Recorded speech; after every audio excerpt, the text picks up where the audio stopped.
Welcome back to another episode of Dr. Potter. Today, I'll be throwing and decorating a large planter bowl utilizing a number of different techniques.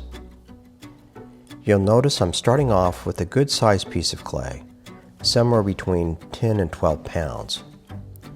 The clay body is called Brown Bear, and it comes from a company called Kentucky Mudworks.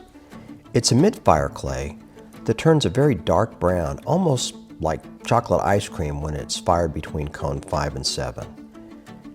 It's quite striking when glazed with just clear glaze, but it also takes colors very well.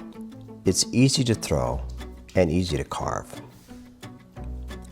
My goal here is to make a good-sized planter for the outside, and I'm also interested in combining a number of decorating techniques. Because it's such a big piece of clay, it's requiring some muscle to compress the top and also to pull it up.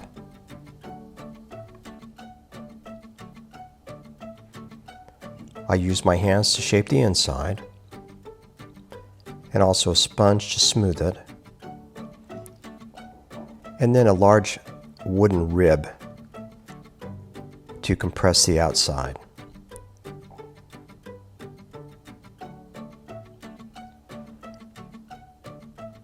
My goal is to keep narrow at the top. As I'm pulling up, I'm collaring the top in. But despite this, I'm beginning to develop a little bit of a wobble, which I'm not happy about. I'm going to work to try to bring that wobble back under control. This green plastic rib is pretty nice for smoothing the outside of the clay, but it's pretty soft for compression. The taller the piece gets, the more it tends to come out of round as it's pulled up. This is a function of centrifugal force at the edge and on the top. I slow the wheel down in order to negate or decrease some of this effect. Recently, on larger pieces, I've started trying to use just a regular metal scraper, basically like a rib. Which actually it is. It's like a rib with a handle. But that handle seems to provide a fulcrum that provides leverage, which allows me to put more pressure on the outside of the vessel without using hand muscles that get fatigued really easily.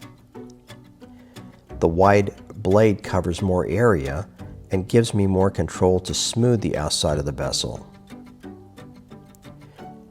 Now with the throw completed, you'll notice that it's pretty thick, which is fine since I plan to trim a hole in the bottom and also to do a lot of carving and trimming on the finished piece.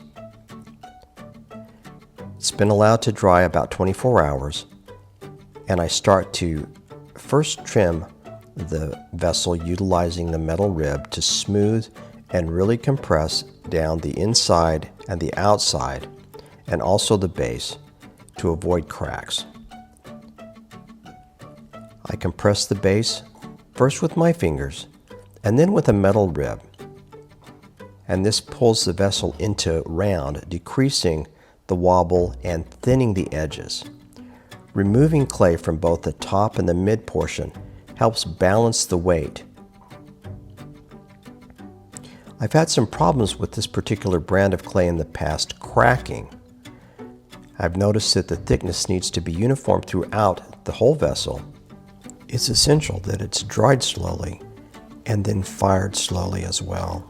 I like the form that the vessel is starting to develop, using a trimming edge to take stuff off the very top and trim it smoothly. A bit more compression now on the base.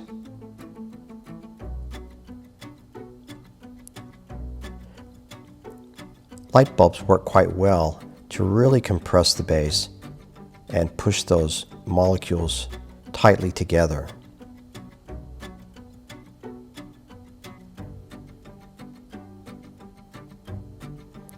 The green plastic rib is particularly helpful for making a smooth bottom and smooth edges on the inside.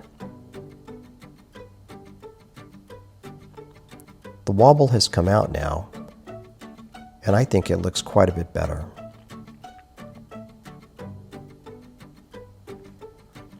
It's now been another 24 hours, and I've taken the vase and flipped it upside down and tap centered it on the wheel. The metal rib takes off unneeded side clay and smooths the bottom. I start the decorating process utilizing a fluting tool. This particular brand comes with 3 different heads that allow me to make various size cuts in the clay. My goal is to carve an organic shape into the base. These shapes should evoke the roots of plants and flowers, and I'm looking for an interesting kind of non-specific organic design that will take up the glaze and allow it to break and create a pretty object. The fluting tool makes various size flowers and plant shapes.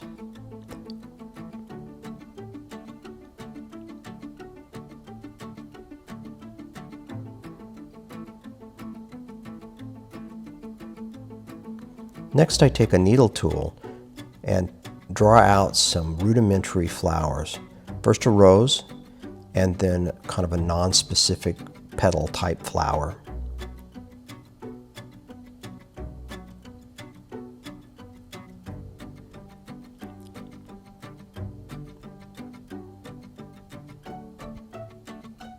I also throw in a couple of extra leaves and other organic type shapes.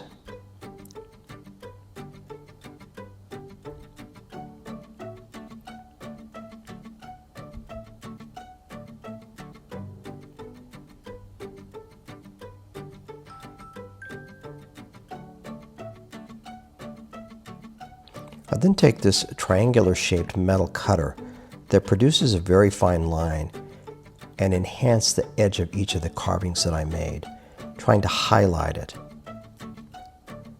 I can add in additional shapes with this tool as well and put in more details.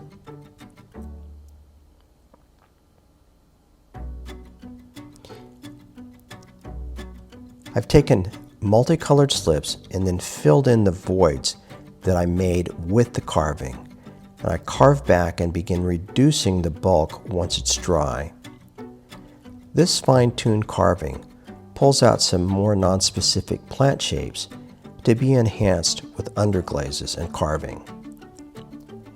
I'm trying for shapes that look like flowers and different abstractions of flower-type shapes. This would be an example of both a reductive and additive approach, taking some stuff away and then adding it back in. Previously fluted and then carved reduction around the edge begins to give an almost kind of bas-relief or raised area that will eventually become raised plant sculptures and structures. Leaf designs are enhanced with veins, and spots of slip are added in raised areas to provide something for the eye to look at. I really enjoy this more freewheeling artistic approach where I never quite know what I'm going to get. A more formal design format could be used for more realistic plants if you so desire. But I'm trying just to show the shapes of the flowers and not make them too realistic. I'm more interested in the color and in the form.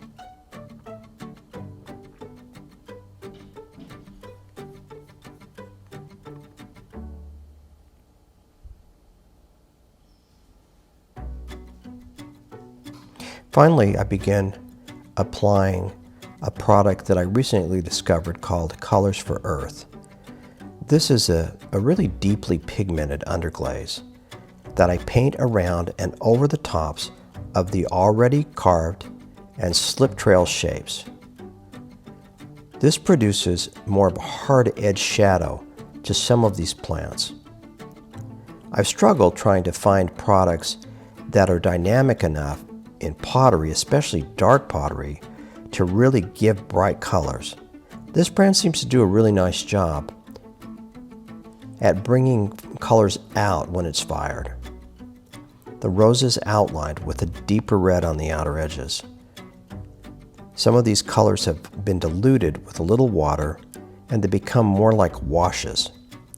And then I go back over them with the fully concentrated version from Colors for Earth.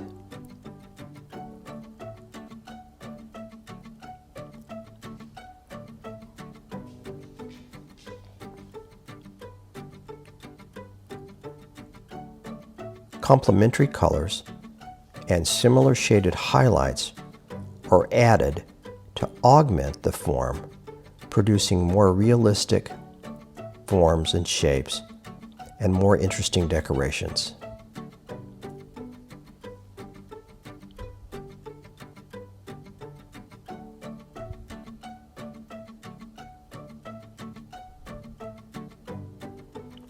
For added realism, the flower petals have mixed colors put on their ends to make them look more realistic and less monodimensional. And finally, I add in some greenery, just drawing that in around the edges to complete the design.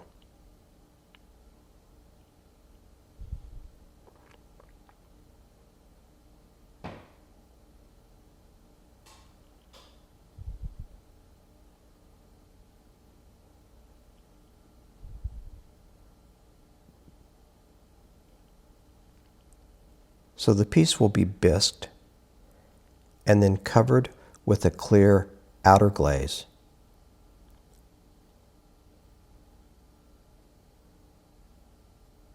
And here's the final product. I'm really quite happy with the way it turned out. The flowers stick up.